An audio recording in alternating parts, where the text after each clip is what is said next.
When people hear the name Mary Magdalene, many assume they already know her story. Over the centuries, she's been misunderstood, misrepresented, and reduced to labels Scripture never gives her. But when we return to the biblical account, Mary Magdalene's story is not about shame. It is about healing. Mary Magdalene is first introduced to us not by her past, but by what Jesus did for her. Scripture tells us that Jesus freed her from deep suffering.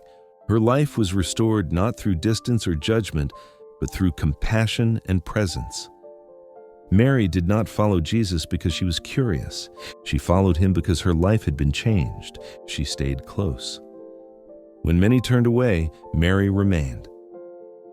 She listened. She followed. She supported Jesus' ministry quietly and faithfully. Mary was present at moments others avoided. She stood near the cross when fear caused many to scatter. She watched as Jesus was crucified. She stayed when hope seemed gone. And when the Sabbath ended and the tomb was still closed, Mary returned. Not with answers, not with certainty, but with devotion. Early in the morning, while it was still dark, Mary went to the tomb. She expected death. She expected loss.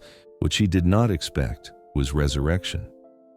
When Mary first saw Jesus, she did not recognize him. Grief had narrowed her vision. Pain had clouded her understanding. It was not until Jesus spoke her name that everything changed. Mary. In that moment, she was seen. Not as a label, not as a past, but as a person known and loved. Jesus entrusted Mary with the first announcement of the resurrection. Before the disciples, before the crowds, before the leaders, Mary was sent to tell the others, this matters. Mary Magdalene was not chosen because of status. She was chosen because she was faithful. She had been healed. She had stayed close. And she recognized Jesus when he called her by name. Mary's story reminds us that God does not define people by who they were before healing. He defines them by who they are becoming. Mary was not hidden by her past. She was restored by grace.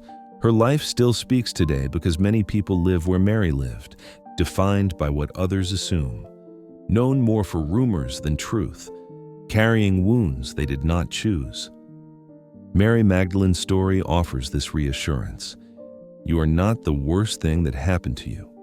You are not the label someone gave you. You are not forgotten. Jesus knows your name. And when he calls you forward, not backward. Grace restores identity. Faithfulness is seen. And those who remain close are trusted with hope. This is Bright Path Studio, positive wisdom for life's journey.